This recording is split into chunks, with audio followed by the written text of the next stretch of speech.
Hello and welcome to the absolute best place to be if you want to learn more about murders at Karlov Manor. You just saw an introduction to the set. We learned a little bit about the mechanics. Saw some cool cards, some reprints, some new cards, some pretty cool treatments. And we are going to spend the next hour-ish diving deep into the set. We're going to go into each of those mechanics. We're going to reveal more cards. We're going to talk about the booster fun treatments. We're going to talk more about that puzzle that's built into the set, very excited. which is really cool. We're going to reveal every special guest in the set, and we are also going to talk about Ravnica Cluedo edition later in the show. But first, let's meet, and I say meet loosely because you know these guys. Mike Turian and Mark Rosewater are here to talk about the set. What were your roles, real quick, with the set? So for Murders at Karlov Manor, I was the product designer, which I've been for a number of sets, The Lord of the Rings, Wilds of Eldraine. So yeah, I was super excited to help bring MKM to life, the Clue version to life, and just all of the amazing products, and getting to work with amazing designers, the puzzle designers, Mark Gottlieb as well. So who we'll hear from later. Yeah, we'll hear from him later too. And it's just been a blast bringing another amazing Magic set to life. Yeah. So I co-led the division design for the set. Mark Gottlieb and I co-led it together. And then he co-led the set design with Andrew Brown. And so anyway, I was involved from the set from the very beginning. And so I'm excited to talk about the mechanics because this set has a lot of cool mechanics in it. So. It does. It has some great mechanics. So we are going to dive deep into the mechanics, and you're going to see new cards. So if you're here for preview cards, we got you. We're going to have plenty of them. So we're going to kick off with kind of the biggest marquee mechanic of the set, which is disguise and cloaks. We've got some preview cards, but Mark, why don't you talk real quick about what disguise and cloak are? Okay, so when we first said we're doing a murder mystery, we said, well, from a mechanical standpoint, what do we need to do? Well, we need to have a mystery, right? You need to figure something out. That's the key to a murder mystery. So we went and said, well, are there mechanics that already exist where you have to solve something? And we talked a lot about there's hidden information, but like being in your hand didn't quite get the feel we want, because like you have to know you don't know something. Yeah. And so Morph was kind of a low-hanging fruit, if you will, that, it's a very popular mechanic introduced during Onslaught, was in Time Spiral, was in Khans of Tarkir. And so we thought maybe we wanted to bring Morph back, but one of the ongoing conversations is when we made Morph way back during Onslaught, creatures were just a lot weaker than they are now. Yeah. That, when Magic first got made, the spells were very strong and the creatures were kind of weak. And over the years, we've made the spells not quite as strong and the creatures a little stronger. So 3 mana for a 2/2, because Morph, you can play a face-down 2/2 creature, vanilla creature for 3. It's a little on the weak side. So what we said is, okay, during Khans of Tarkir, we did some exploration. We tried what we called Borf, which was Bear Morph, which was a 2/2 for 2, too aggressive. We tried something we called Smorf, which was for 4 mana, you played a 2/2 with a +1/+1 counter. So it's like for a 3/3. That sort of morphed into Megamorph. Yeah. We didn't quite end up with what we wanted, but when we started this time, we're like, okay, let's do more exploration. So the first thing we tried was 3 mana for a 3/2. The problem there was it was a little too aggressive, and you never tended to flip them up. You never turned them up because they were just too good at killing things. Yeah. And so we said, okay, what we really wanted was a mechanic that kept you from killing them so you could flip them up. That one of the fun parts about Morph is getting to turn them up. Yeah. And so what we found was we put Ward on them. So we ended up putting Ward 2. So Disguise is Morph, but Morph with the added benefit of it's a 2/2 face-down creature with Ward 2. Yeah. And what we found is Ward 2 did a really good job of making you not kill the face-down creatures, so you get the opportunity to turn them face up. Now, for those longtime players, we kept the rule. There's a rule we call the Morph rule, where it's not till 5 mana that you can flip things up, so you know that you won't lose a creature to a Morph creature till they have 5 mana. That it can't. If it's less than 5 mana, it'll trade. So you're aware of that. We kept that rule. And then basically what we did is we called it Disguise. And then what Cloak is we did Manifest back in Khans of Tarkir did Morph. We did Manifest. Manifest just means you take a card from the top of your library, put it on the battlefield as a face-down 2/2, and then you can turn it up if it's a creature. Cloak basically is like Manifest, although it can come from other zones. It doesn't have to come from the library. But you put it face down, but as a 2/2 with Ward 2, so that it matches with Disguise. So Disguise is just upgraded Morph. and Cloak is sort of upgraded Manifest. But it just was the perfect fit for a murder mystery set. Like, who's this mystery thing? Aha, it's this person. And so it just, I mean, we talked about it very early on. It wasn't the very first thing we added. I'll get to that in a second. But it was the second thing we added to the set. And it just seemed like a clean, perfect fit. And I will say, I do think it's a slightly better morph. And the reason we changed it, the reason it's not just morph, is this guy just plays a little bit better. Yeah. So let's see some examples of morph, I'm doing it right away, disguise and cloak. So we got a few new cards, and these show some of the flavors of what you can do with the mechanic.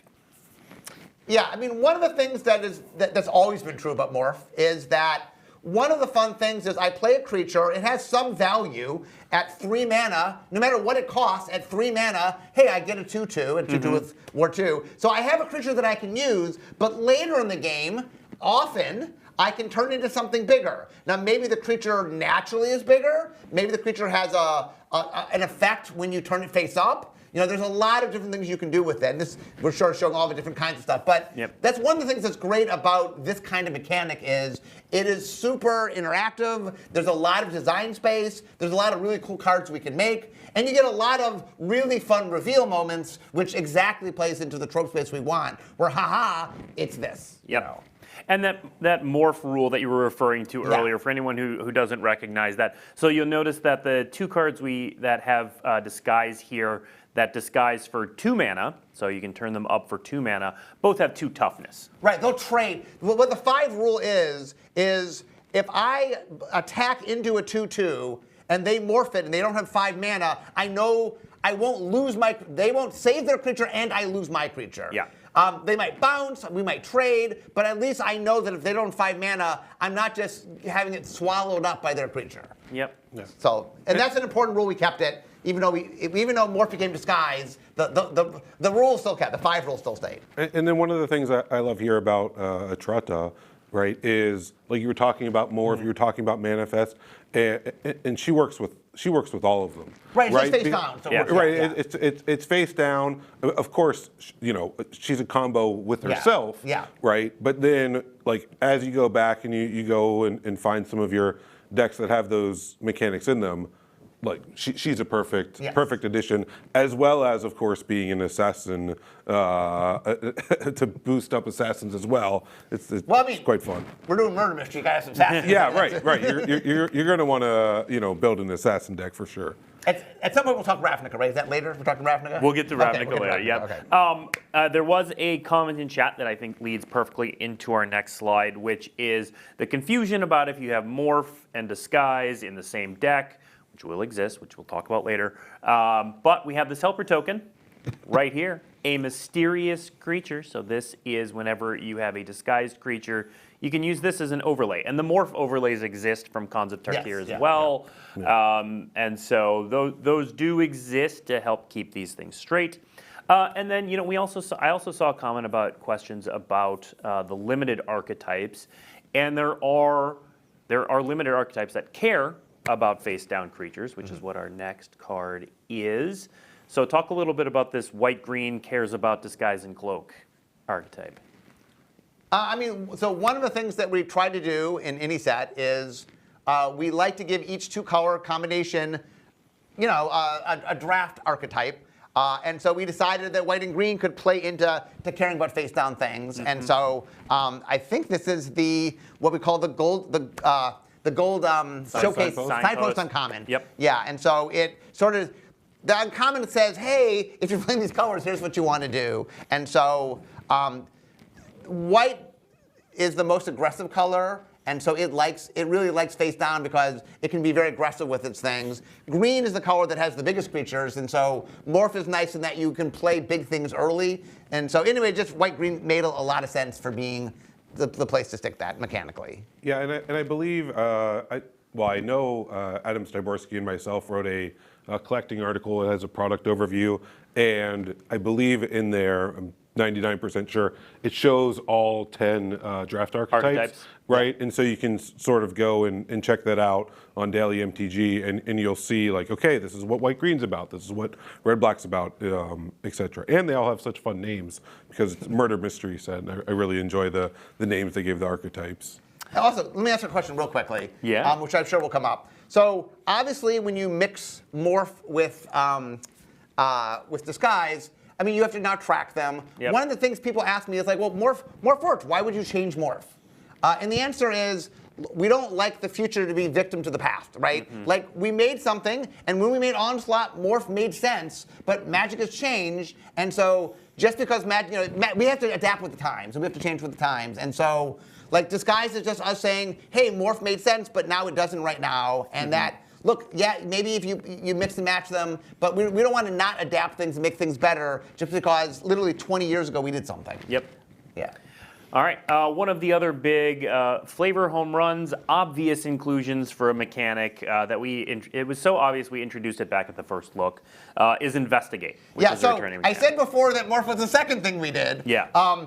Literally, the very first day, we write down all the tropes, and one of the questions we ask is, are there mechanics we want to bring back? And Investigate is such the slam dunk in Murder Mystery World. In fact, Magic has done mystery once before. So in Shadows over Innistrad, we were doing cosmic horror. Yeah. And a big part of cosmic horror is it starts with a mystery. And so we put Jace in a trench coat, and so that's where we introduced Investigate.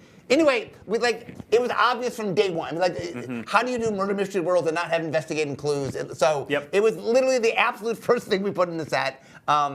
Everybody assumed it'd be in the set. That's why you showed it in the first look. Like, why wouldn't it be? So, but the one thing, we can show some cards. We did some fun stuff with it because we're ever evolving. But anyway, it makes perfect sense. The reason we made Investigate in the first place, real quickly, is we wanted to draw cards, but it turned out that drawing cards is really good. And so Investigate came about because we said, how do you draw half a card? That's where it came from. And the idea of, I'll make a token, and the token with mana draws me a card is a way to make cards, but it's not quite a full card. Yeah. And anyway, the clues were so popular, it led us down this path where we did treasure and food and blood and all sorts of other things. And so the idea of artifact tokens in volume as a mechanical component, clues really were the thing that led us down that path. So anyway, clues are back. So. Clues are back. Let's see some cards. So the first cards we're going to show, we showed these at first look, so these are not new cards, but we wanted to show some cards that they investigate when you cast them, when they enter the battlefield. Alquist Proft, obviously one of the stars of this set, can do some stuff. By do some stuff, I mean cast Sphinx's Revelation when sacrificing a player.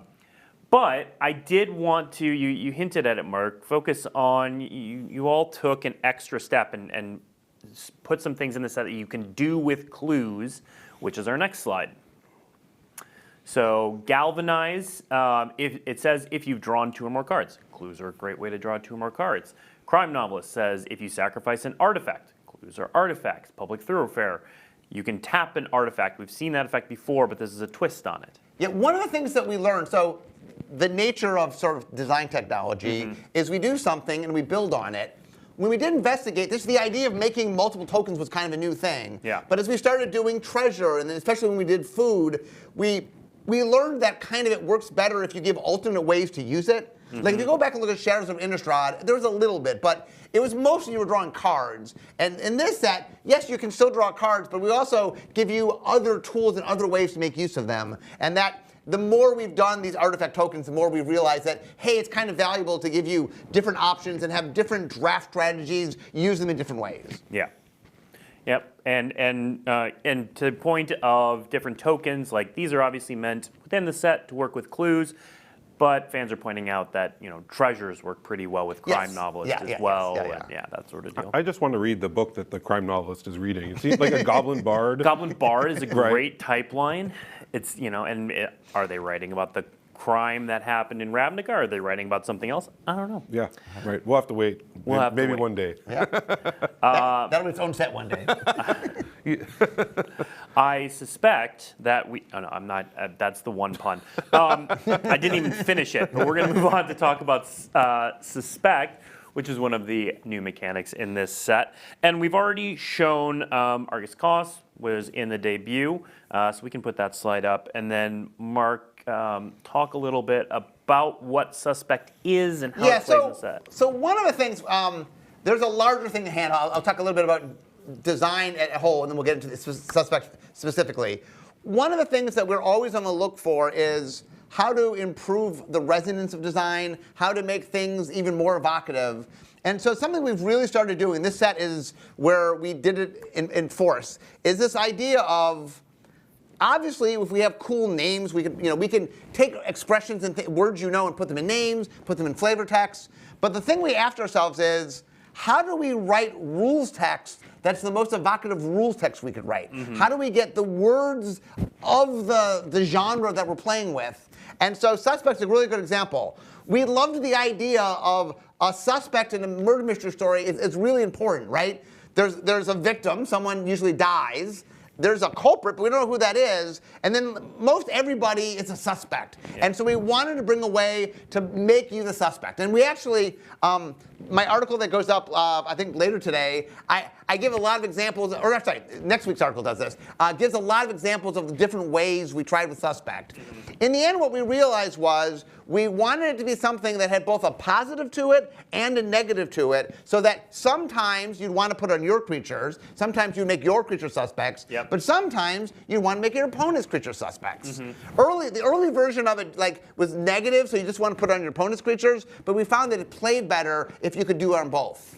So we said, okay, what's the positive? If I'm a suspect, what's the positive thing to be a suspect? Like, well, people are nervous about you. Maybe you committed murder. And so we gave it menace. We're like, well, I don't want to block you alone because, you might kill me, so I'm not going to block you alone. And then from a gameplay standpoint, we added that with can't block. So the idea, one of the big things about design is you want the game to end. And so you want to make mechanics that sort of push inertia to make the game end. And the reason I like suspect a lot is when you suspect something, if you put it on your creatures, it encourages you to attack because your creatures can't block anyway, and they got menace. And if you put it on your opponent's creatures, it encourages you to attack because they can't block. So it just was a mechanic that sort of had a lot of flavor to it and just helped make the game end, which is always good in design. And Mike, I know you're about to say something, but I am getting a bunch of questions in chat about how can we tell that a character is suspected? So what did you all put together and make sure we? So I mean, much like there was the mysterious creature helper card, we have a suspected counter, and you can get these in the play boosters. I think it's about 10% or so of play boosters come with a punch-out helper. We'll take a look at a couple more here upcoming. But you'll have this suspected counter, and you put it on top of the creature. I mean, I know we're seeing it large here, but when you see it on the creature, and I think on the video too, it showed that it's a pretty nice size to indicate, and also with a fun little graphic to go along with it, enjoyable itself. If we go back to the previous slide, one of the things I love about the set is not only did that rules text start out really, striving for, okay, how are we going to do suspect? How are we, like the whole set, it just brings it together with card names like Airtight Alibi, and it doesn't add up, right?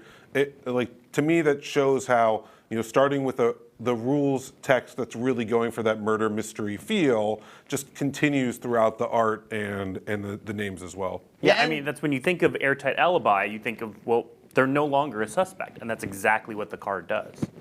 One of the things we tend to do in top-down sets is we'll have the creative team make evocative names very early on, and then we'll directly design cards exactly to match the names. And so just so people understand, the way it works is suspect is a keyword action. You suspect something, then it becomes a suspected creature, and then it gets that ability. And so, because it's a keyword action, we can use it in a lot of different ways. So it's very flexible. And we saw in Argus Cost there are ways that there are going to be cards that interact with suspects in different ways and have them do different things. All right, let's move on to the next mechanic, which is it's really a cost, but it's pretty evocative as well, which is collect evidence.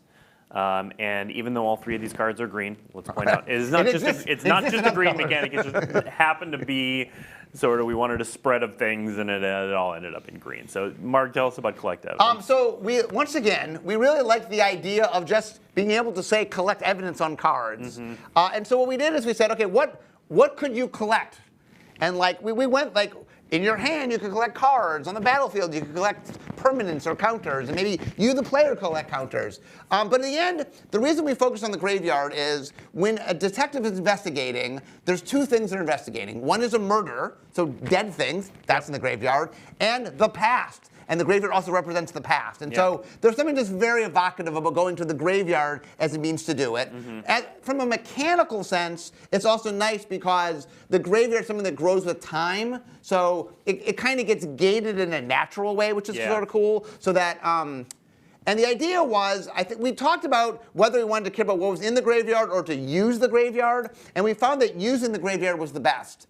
But rather than just a set number of cards, which rewards certain strategies like just being very fast, what Collect Evidence does, it cares about the combined mana value of cards. I think the earliest version, it was always 6. But the more we played with it, we realized that we wanted to be able to change it up. We wanted it to be a knob. So now it's Collect Evidence number. And what that means is, as a cost, and it's often used as an enter the battlefield effect, but it's a cost. So there's other places you can use it. As a cost, you have to remove that many mana value worth of cards. And you're allowed to go over if you need to, but you have to be at least that amount. So Collect Evidence 6 means remove cards that are at least 6. It can be more if it has to be. Yeah, and I think we don't have one on the screen right now. These are all very similar to just additional costs. But Collect Evidence is used in a few other ways. We saw one in the debut where a creature had ward Collect Evidence for. So that sort of different flavor to it. There's a lot of different ways you can use. In fact, I have my teaser for not today's column, but next week's column, I have a Collect Evidence 10 card coming.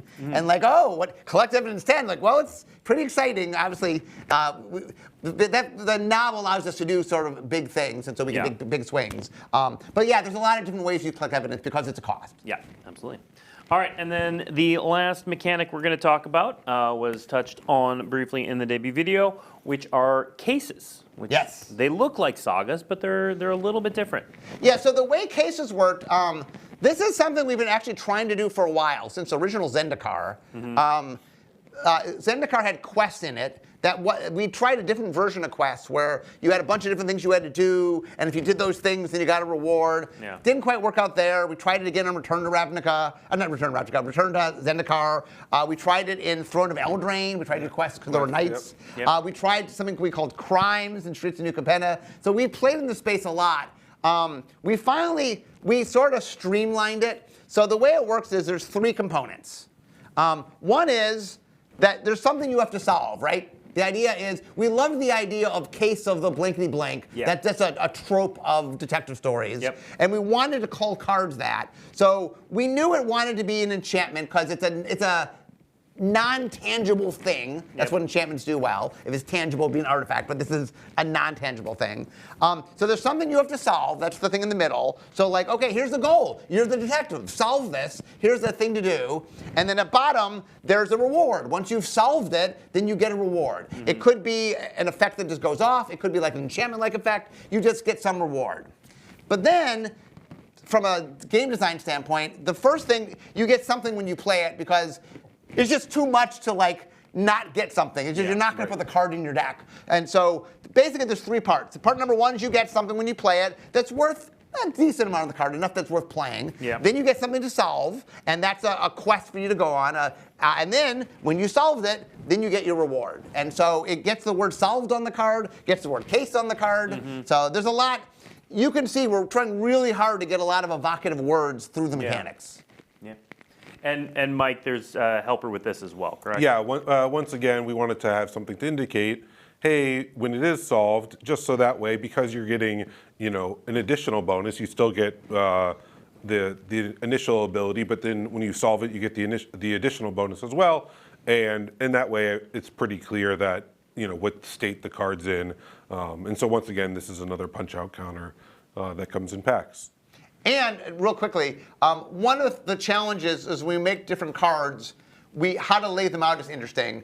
This sort of followed in, I think, how we did classes, where it's a saga reversed, meaning it laid out like a saga, but instead of the art being on the right side and being on the left, we've reversed it a little bit. So what we found when we have sequential cards, when you're sort of doing something along the way, the verticalness does a great job of showing sequentiality, and so that's why it looks like this.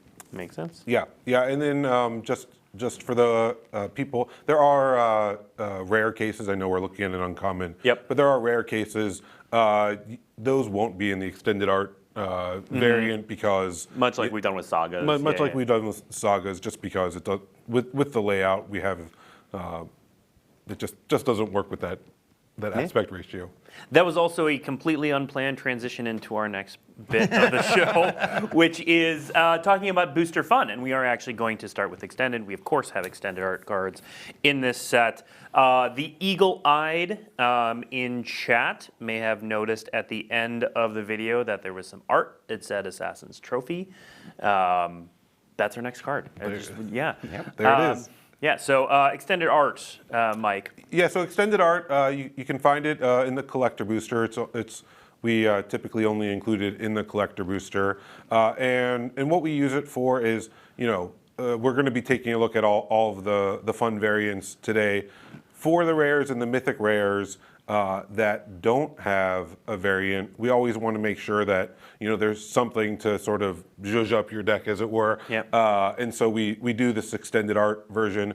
We also do it for the commander content.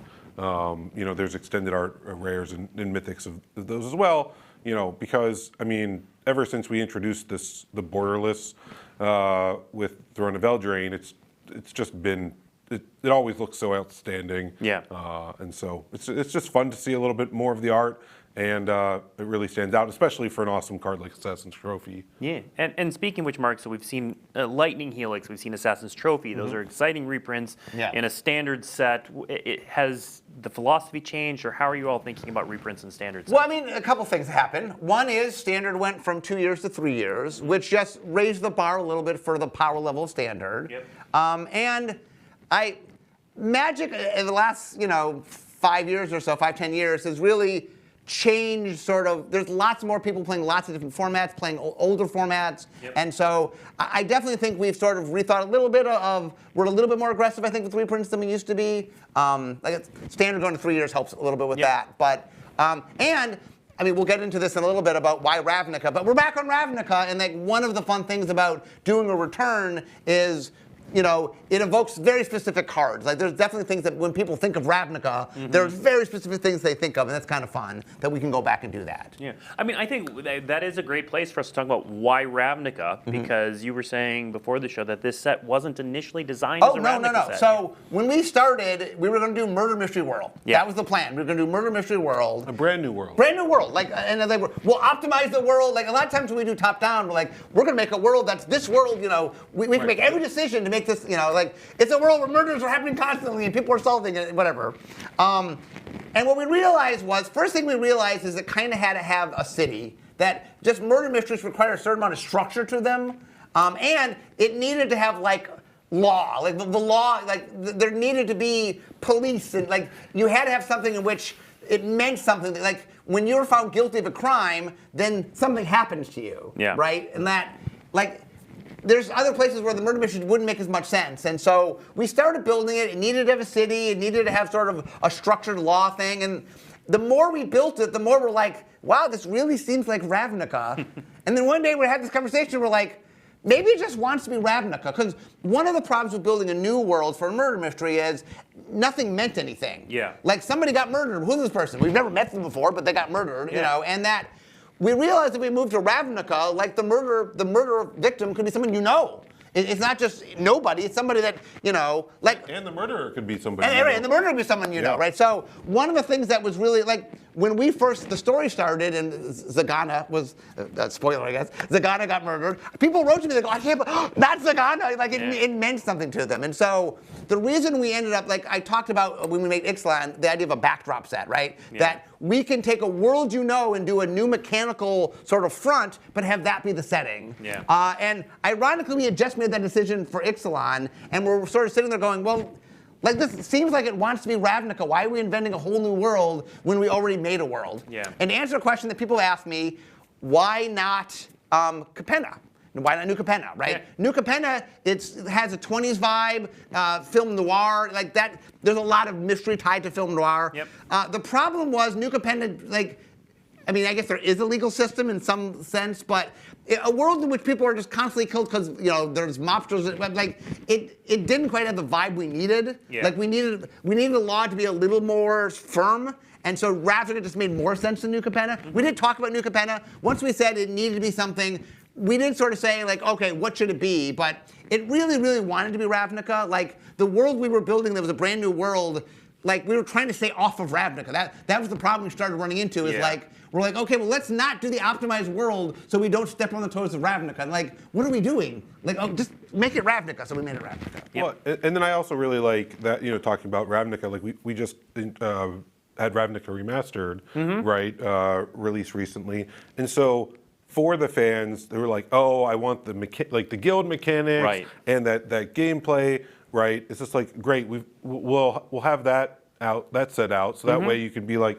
nearly all of the mechanics that you love from all of the Ravnica sets.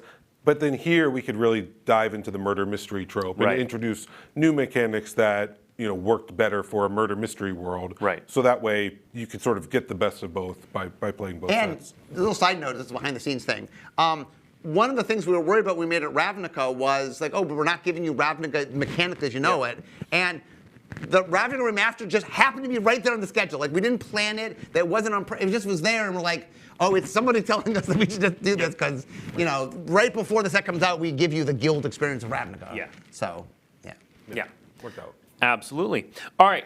Let's now zoom in. I said there were going to be no more of those, but we're going to zoom in on more booster fun looks. And our next one is the magnified look. So we see here with Not On My Watch, which is a very simple exile target attacking creature for 1 and a white. But Mike, talk a little bit about that treatment there on the right. Yeah, so one of the things we wanted to do was, once again, with Booster Fun, we always go, we say, hey, what is the set about?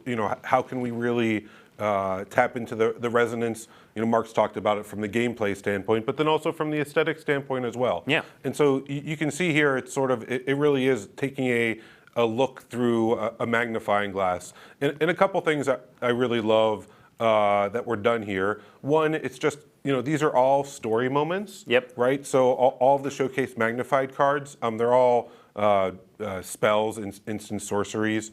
And they all reflect like a moment, a beat in the story, and you can see that at mtgstory.com in the bottom where you can go and read about it. But so therefore it gives you a sort of a second look, right? Of, oh, here it is. Here's this moment from a little bit of a different angle with a different perspective. You can even see that there's 2 unique pieces of flavor text, right? Giving that extra perspective. So we really try to embrace all ways of, hey, as a murder mystery, as a detective, like what is taking a closer look, and we've gone with this showcase magnified cards treatment to do that. Absolutely.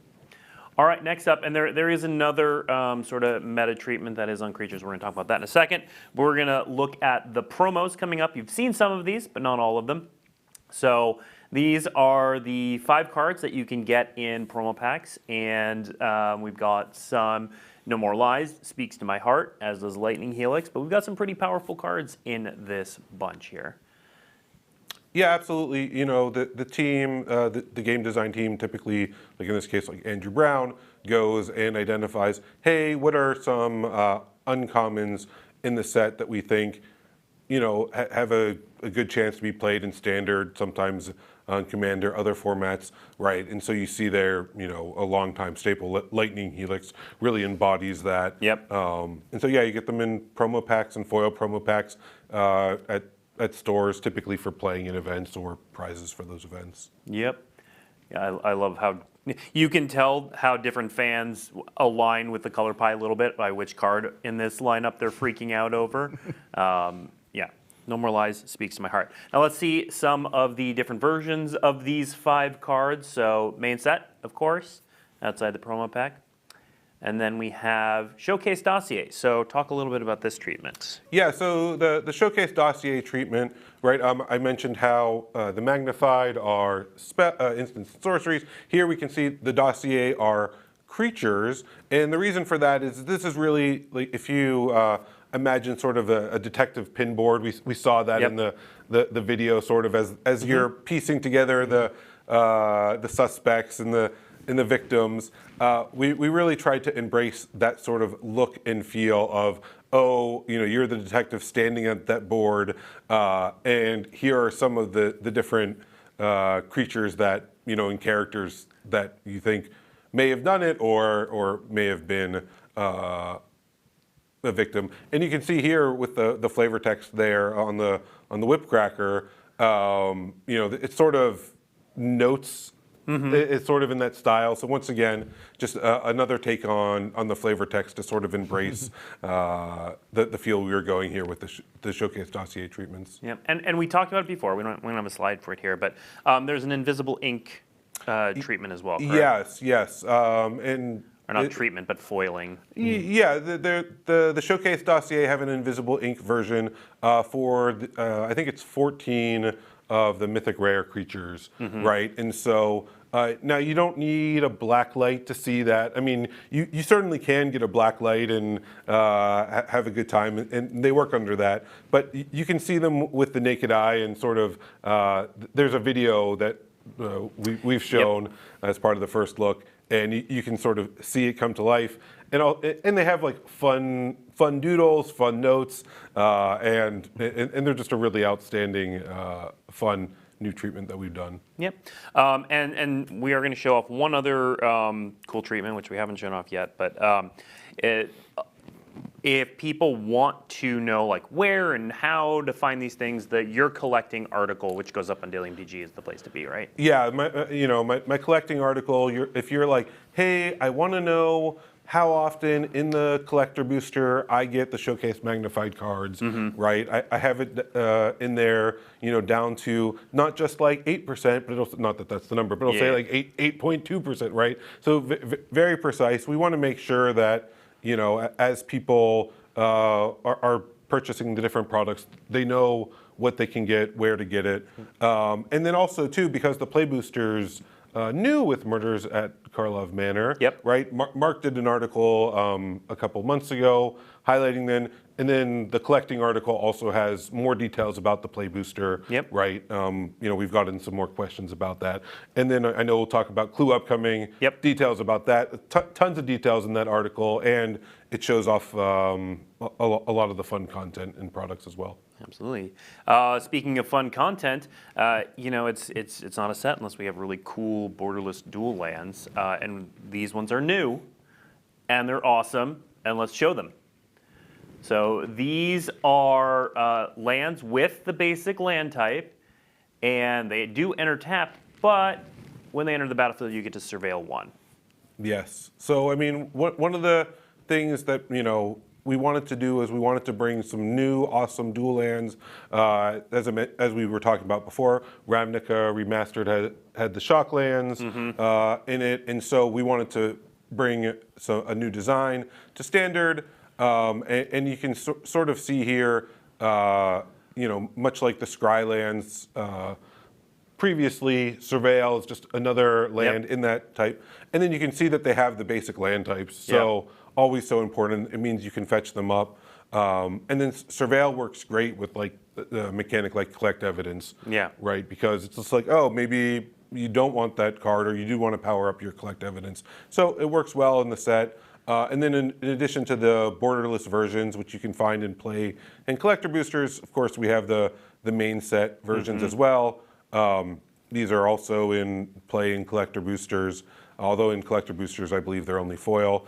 You get these actually pretty, they show up as a, play boosters, you can get 1 to 4 rares in them. So if you get one of these, you always actually get another rare in that pack as well, because these show up in the wild card slot. They don't show up in that the rare mythic slot. So basically, it's always a great pack when you're getting a rare dual land in it, and you're going to get an extra rare as well. So that's a nice. That is. That's. Yeah. I didn't even know that before the show. Yeah. That's pretty cool. Yeah.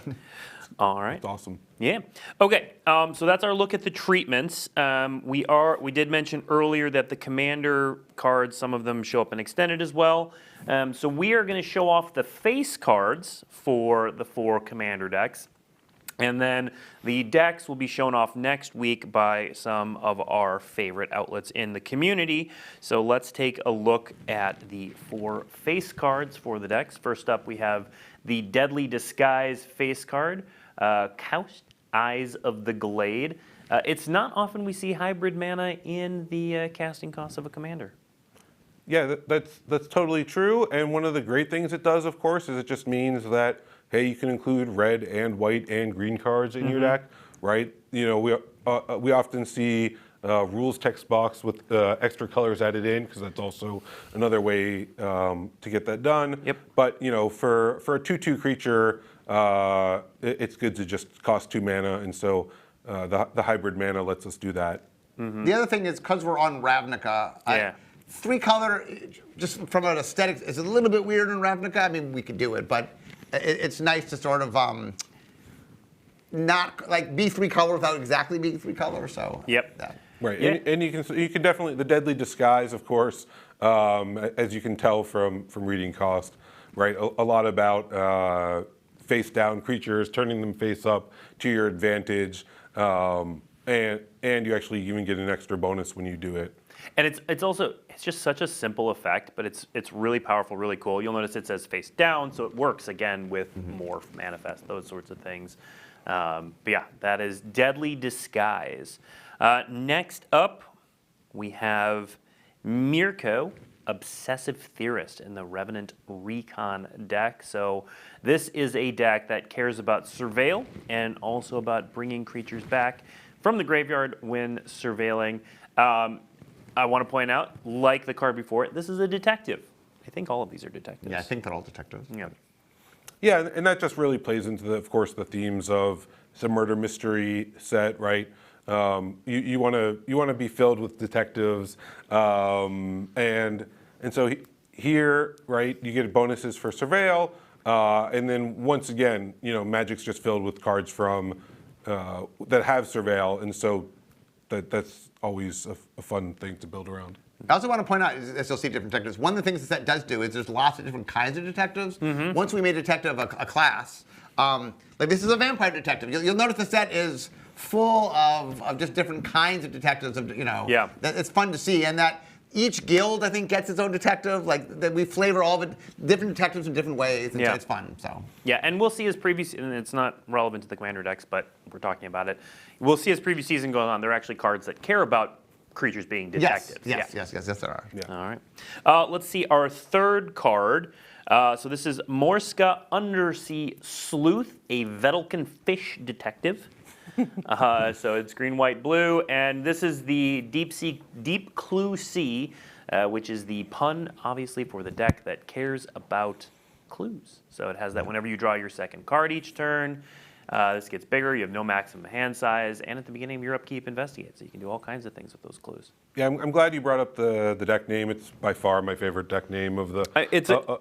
I'm generally against puns, but it's a really good one. Right, it's really good, and of course, I mean, as you talked about earlier, you know, clues and drawing your second card just you know, pair perfectly, and then you know you get to investigate every turn, and so you're already basically just for a couple of mana, your commander's turned on and powered up, and you know, Vedalken Fish Detective is, of course, a well-known trope, and so we really, I think the team We really hammered that trope to it. And for those asking about why this isn't a Merfolk, Gavin Verhey actually did talk about this when we first revealed the Commander decks a while back.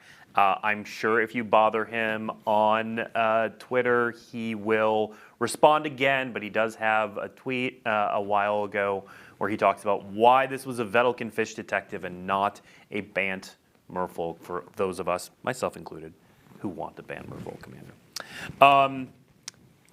Last, certainly not least, we have Nelly Borka, Impulsive Accuser. So this is where it takes Suspect for the mechanic from the main set and ratchets it up, we'll say 99 notches. So this is for Blame Game, and Nelly Borka, Impulsive Accuser is a 2/4 with Vigilance. Whenever it attacks, you get to suspect a creature, and then goad all suspected creatures and then it has that bonus down at the bottom for people attacking each other and getting angry and all that sort of stuff. Yeah, Yeah. It's nice that you always benefit, right? When the goated creature goes and finds someone else to attack, it's like you even though you're not taking damage or really involved in that combat, you get to draw a bonus card, Yeah. right? To really fuel it up. And this is, you can see here with Nelly how Mark was talking about earlier of aggression and how do we cause aggression. It's one of the things in Commander games you see a lot of times people all just want to be sitting back. Yep. Goads really become a popular mechanic because it forces combat.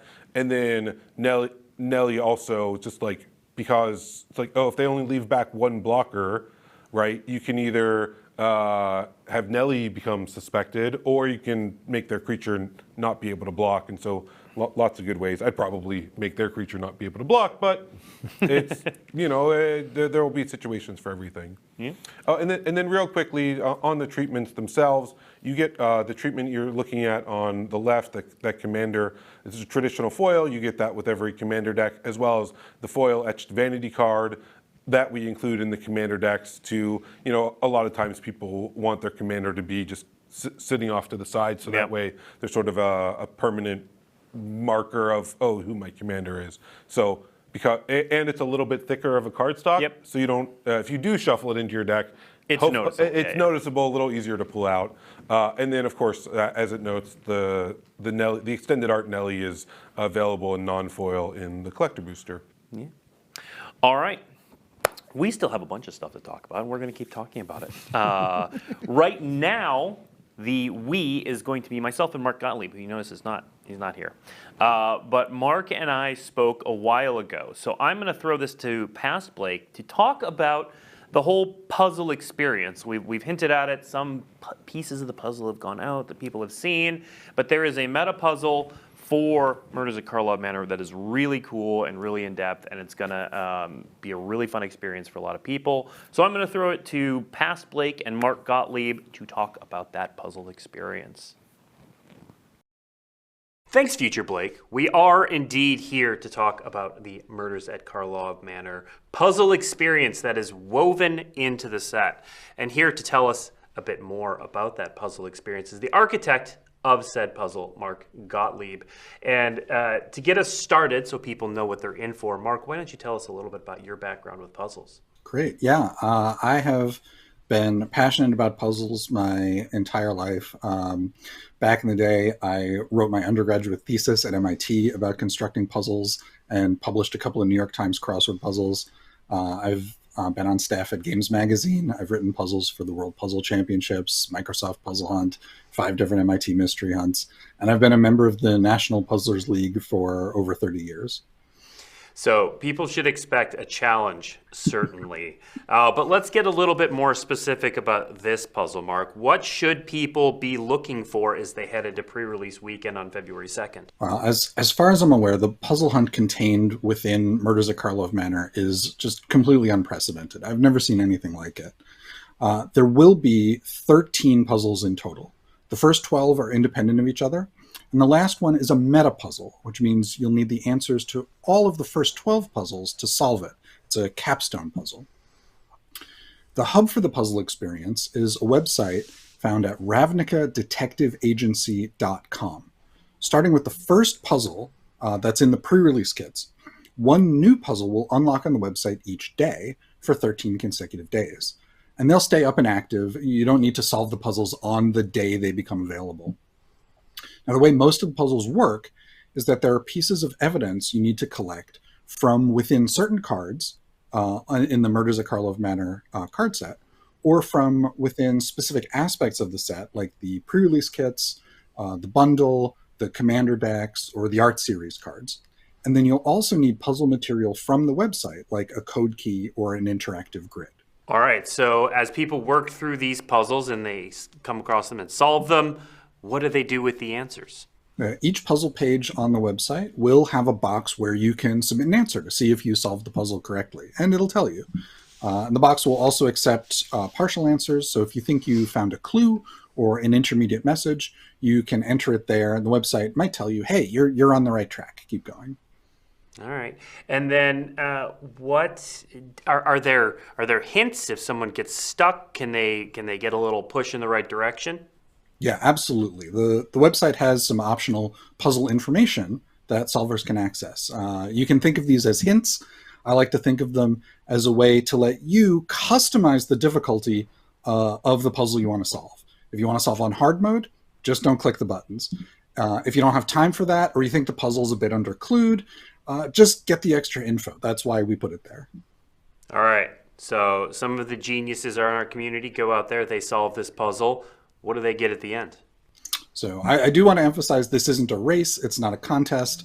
The bonus here isn't a prize you get for solving the puzzles. The bonus here is that, hey, there are a bunch of extra free puzzles involved in the set. But that being said, after the 13th puzzle drops, as soon as one person anywhere in the world submits a correct solution for it, we will release a bonus web fiction epilogue that points to the future of the game. So there is a collective global reward of sorts. All right. So the puzzle is its own reward, but also there's a reward. So, all right. Well, thank you, Mark, for walking us through this. Remember, the Murders at Karlov Manor puzzle kicks off February 2nd at pre-releases at your local game store. So definitely check those out. Now back to you, Future Blake. All right. Thank you, Past Blake and Mark Gottlieb, for that look at the puzzle strewn into Murders at Karlov Manor. We got a couple things left we are going to talk about here in the present at this time. I'm excited for the puzzle. I worked on the team that did the puzzles. I'm very excited for the puzzles. The puzzle, I'm blown away that this is all coming together like in the product. It's very cool. Speaking of in the product, let's talk about special guests. So, Mike, real quick. I thought we were the special guest. You are the special guest. So let's talk about these other special guests. Other special guests. The ones that you can find in booster packs. Okay. Yeah, We don't come in the booster packs. Mike, real quick, special guests are relatively new. So, what are special guests? Yeah, so special guests debuted with Lost Caverns of Ixalan, so just the set prior to Murders at Karlov Manor. And what they are is we wanted to go back and take and find cards that are reprints. They're all reprints in terms of mechanically they've existed in Magic before, and bring them into the new borderless style, update their art, really just give them a new look, a new feel, and so that's what we did. It's cards that are beloved, cards that we wanted to bring back into Magic. This doesn't change their legality, right? So and they're in the world of the set that they're in, right? Right. Yeah. Typically, we've updated their style, so these ones will be more Ravnica feeling. And there's 10 cards. I think we'll look at. We're going to look at all of them. Yeah, we're going to look at all 10. And so these should all be familiar cards that you love. But like I said, we've given them new art, and you can find them in the play boosters and non-foil, and then in collector boosters and foil. And these are part of the new kind of updated list, right? Yeah, right. So in the play booster itself, we've updated the list. We've really trimmed it back. So it's only the reprint cards on the list are 40 cards, 30 commons / uncommons, and then 10 rare / mythics. And then we have additionally these 10 special guests. So about 1 in every 7 packs, instead of a common, you will get either one of the 40 reprint cards from the list, or one of these 10 special guests also from the list. So in play boosters, they're playable. In limited, they're playable. Yeah, all these are playable. They're all playable in limited from play boosters, the reprint cards, these the new special guests as well. So that was part of sort of the consideration of picking them. Of okay, hey, how do we add a splash of fun variants? Go back and pick some classic cards, and that's one of the reasons we trimmed the reprints with the Planeswalker symbol in the bottom left corner down to 40. Previously, it was 300. Yeah. Too much variance, too hard to keep and make sure that limited was always as awesome as it could be. By bringing the list down to 40, it really let us hit all those limited play goals as well. Yep. All right. No further ado. Let's see the 10 cards that are special guests in this set. We've already seen crashing footfalls, but there are some fantastic cards in the set with some amazing new art. Yeah, and so like to me, a card like Victimize is a great way to show off. Like, oh, once again, that's a name that if it wasn't already used so many years ago, would have been perfect in Murders at Karlov Manor. And so you can see here how that's brought in. Mark's favorite, Gamble, always talking about Gamble. And we can play Gamble some more. Yeah, you can play Gamble some more. But yeah, just, a lot of great cards. Tireless Tracker, right, returns. And so there's a place where it's like, oh, you can see mechanics from the past returning here and working perfectly in MKM, right? Once again, probably, I mean, besides Landfall, which, It's not deciduous. yeah, right. But these cards are awesome. Show and Tell, of course, a classic, and it works well with the, you typically with Disguise, right? You'll have cards that have higher mana costs. Yep. And so, there may be an opportunity to show and tell one out. And limited, which sounds just fun to do, of course, always a constructed staple, especially in Legacy Commander style formats. Yep. And I see the questions in chat about will these be on Arena? For the most part, the answer is yes. So what Arena is doing with special guests is there will be some tweaks here and there where this card or that card may not be included and something else is included instead. So the Arena team will be sharing that on their social media and on the blog, what those changes are between the special guest and this. It's not the whole list, it's a couple cards. Yeah, there's a dedicated article talking about the list, talking about special guests, and in there it talks exactly about Arena and some of those swap outs that they did. Yep. All right. And then finally for this show, I know we've been getting a lot of questions about this right here, which some people might have been eyeing, which is the Cluedo. It's called both Clue and Cluedo because that's the name of the product in various parts of the world. So if you hear us say Cluedo, it's Clue, Cluedo. Those are pretty much interchangeable.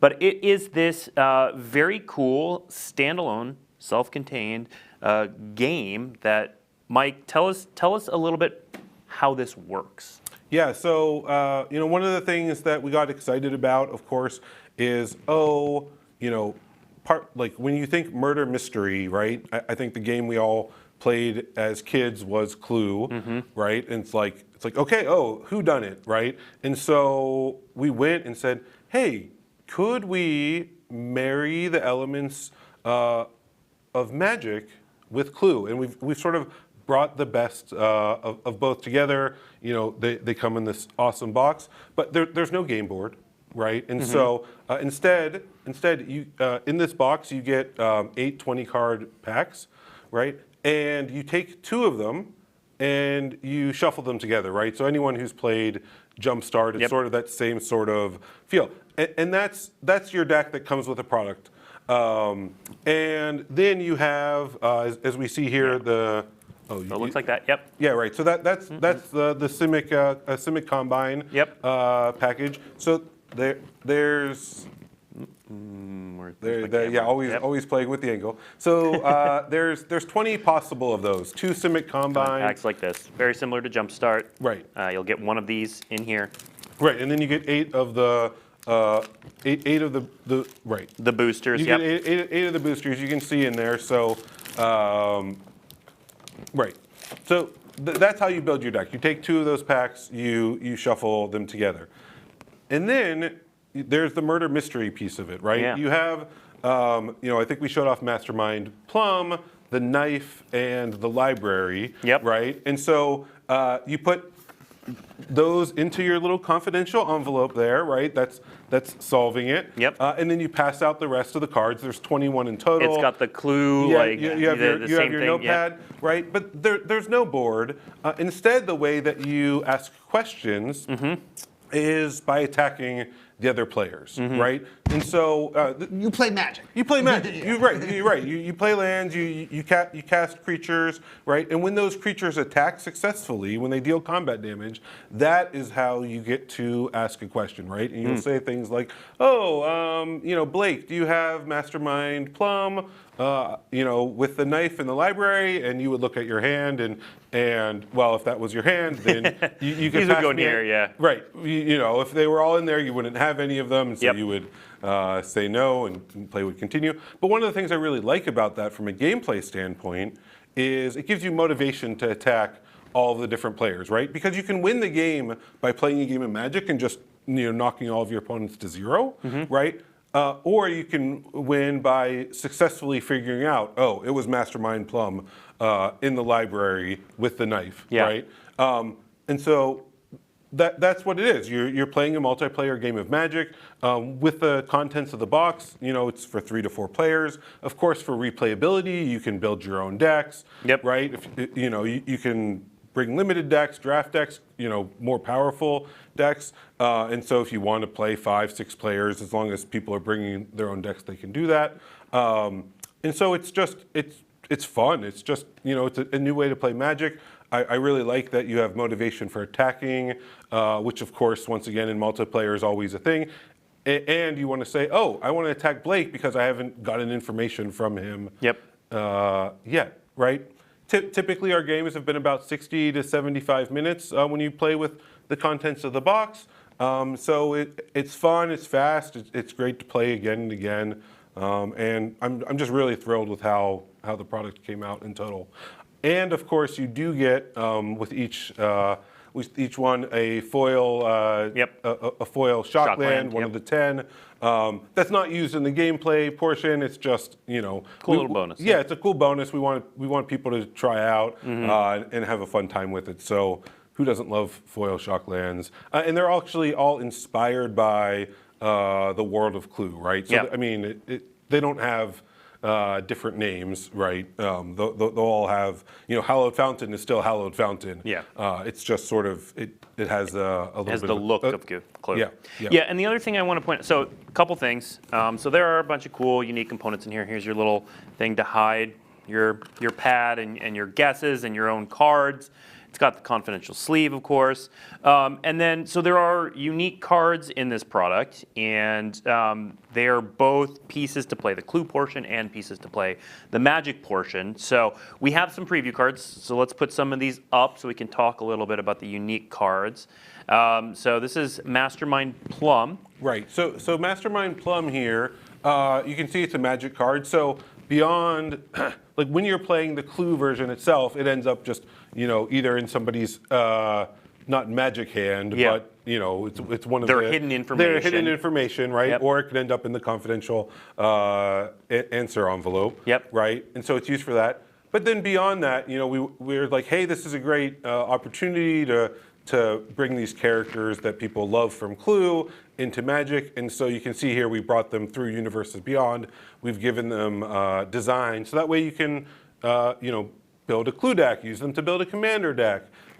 They're new, brand new Magic cards. So each of the 6 characters are brand new, as well as the 10 lands. Yep. Now the five weapons that we included, those are both in Murders at Karlov Manor and in the Clue product. So it's sort of more of a variant there, Yep. variant art style.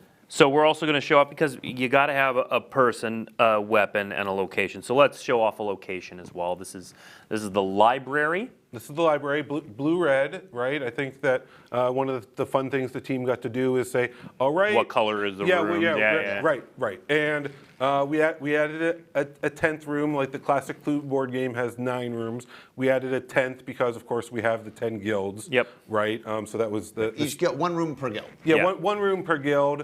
So before we show them off, you can go and make your own color map of how you would have laid out the guilds. I will say that the secret passage is the 10th. Makes sense. That's the 10th one. I know what guild that is. Yeah, who knows? Who knows? That's for those real detectives out there to figure out. And they all have the same design here, where they all enter tapped. They add manas of the appropriate color, and then for 4 tap you can investigate. So once again, you don't use that as part. These end up in the confidential envelope for clue, but you can go and use these for clue play. lands. They're clue lands, right? And I super love that they sort of have that same top-down look and feel. For those familiar with the board game, right? That was a really cool graphic design element. So that here's we got to a do. real quick fun behind the scenes. Booster Fun, when they're doing things, they make a lot of different ideas because not all of them get used. And they came up with the idea of clue lands before we even were doing a thing with the clue. Oh, nice. And we all thought they were cool, and then this came up like, oh, we got to do the clue lands with clues. Right. You're right. It was just such a perfect match, and you can tell since you investigate, they make clues. Right. I mean, it's really. It's really all come weapons together. are clues. The weapons are clues. Yeah. That's right. Yeah. Yep. When we take a look at the knife. Let's take a look at the knife. Right. So you can see here it's artifact clue equipment. Right. And this is a cycle in the set. Yes. Right. And so and then they all have sacrifice. Knife in this case. Draw a card. And then they they're uncommons. They have fun abilities. And so, I think it's really great. Now, the one weapon we didn't include was the revolver. It wasn't part of Murders at Karlov Manor because we don't include guns in mainstream Magic, and so we didn't have a revolver design, and so we left it out of here, but instead just added that 10th land. So it's sort of there's the right number of sort of information that you need to go and find out. Gotcha. And so. I saw the question about legality. So these have their own, if we can put Professor Mastermind Plum back up there, actually. So these have their own expansion symbol and 3-letter code. They are not standard legal. They're not standard legal. They are Commander legal, Legacy legal. So those eternal legal. Yeah. So and we did that because for one, the only place that you can find Mastermind Plum is in the clue product itself. Right, and so that was a big piece of wanting to make sure you don't want to make that standard legal. Yeah, we didn't want to make that standard legal, right? We're not printing too many of these, from the get-go, and so we didn't want it to be standard legal for a number of reasons, and also too, I think when you're trying, when you have sort of this one chance to create a design for a card from such a classic brand, right? Clue's celebrating its 75th anniversary. We didn't want to hold back by sort of balancing it for standard, right? Instead, just wanted to. Also, real quickly, for the Clue fans out there, Clue has rebranded a couple different times, and so our versions are the current characters. They, I don't know, a year or two ago, did new characters, and so they're Ravnica-ish, but they're our versions of their current versions of the characters. Yep. Yeah. And so there's one other type of card in this which we haven't talked about. Is there are unique cards which are gameplay cards. So much like the Jumpstart cards, and we have a preview of one of these. So this is Lavinia Foil to Conspiracy. Same legality, but these are new cards. These one, right. So here for Lavinia, we wanted to go and for each guild, I mentioned that they have 2 different versions, right? So there's going to be a Simic Combine and a second version of Simic Combine, or as we're looking here, an Azorius and a second version. Yeah. So each one of the rares, we made 20 new rares because there's 20 of different packets. So, if you open up an Azorius packet, not all of them will have Lavinia in it, right? There's a second new Azorius rare as well. And then we also made 10 new uncommons. Now those uncommons are shared, so both Azorius packets will have the uncommons in it. So that's so there's 30 brand new to Magic cards that you can get within the Ravnica themed boosters. You get 8 of those in each product. So if you wanted to go and get them all, you'd have to go and buy a couple boxes worth to get that. So, and once again, they're pretty fun. You can see there that we brought in the watermark is back, right? We really wanted to theme them to the appropriate Ravnica guild. And then the rest of the Azorius themed booster that you get is pulling from Ravnica cards from, it's great now that we've been back to Ravnica a number of times. There's a lot of good designs that we can tap into to build out these packs to shuffle together and make for a fun a fun gameplay experience. Yeah. Right? Oh, good. Yeah, I just want to stress, Reggie led this product, and we tried really, really hard to just make a really fun Magic variant. Yeah. I mean, if you've enjoyed, Plane Chase or Arch Enemy, like, one of the fun things about Magic is that we can add extra elements on, and this really is something new we're trying, where we're taking this other thing, Clue, and really weaving it into a Magic experience. Yeah. And so I know some people were a little.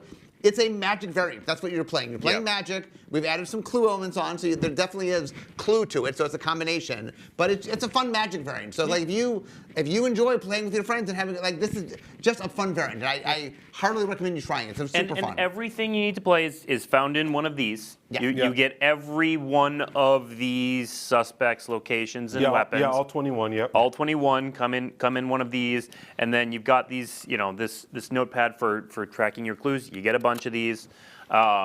These cool little things are great. And so, like you said, you can replay it then. You can replay it if you want. You can, leave the decks that you've shuffled together like that. You can pull them apart and mix and match them that way.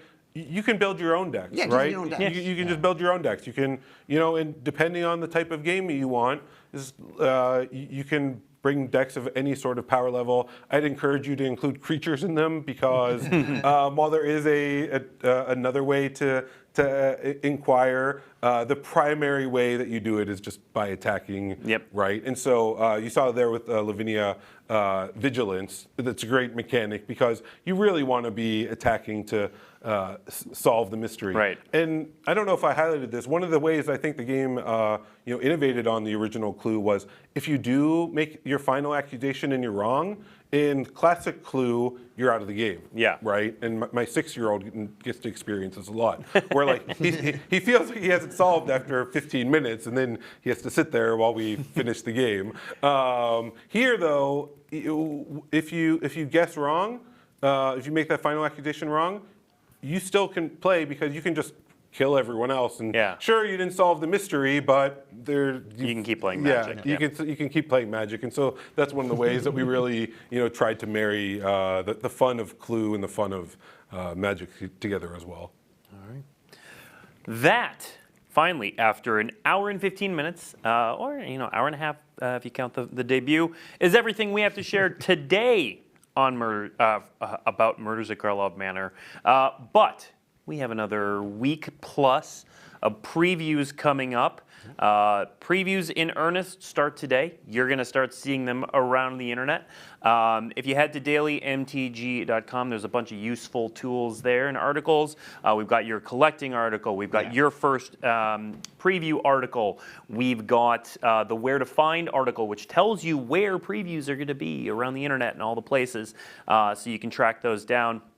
We've got stories. So the killer was revealed today, but the story's not over. So there are a couple more episodes after this, talking about the fallout, what happens once Alquist Prof figures things out, because there's more to come. And of course, there's the puzzle experience, which is going to be ongoing, starting at the pre-release. And then additionally, we're doing a cool thing with the card image gallery for those of you who love limited out there.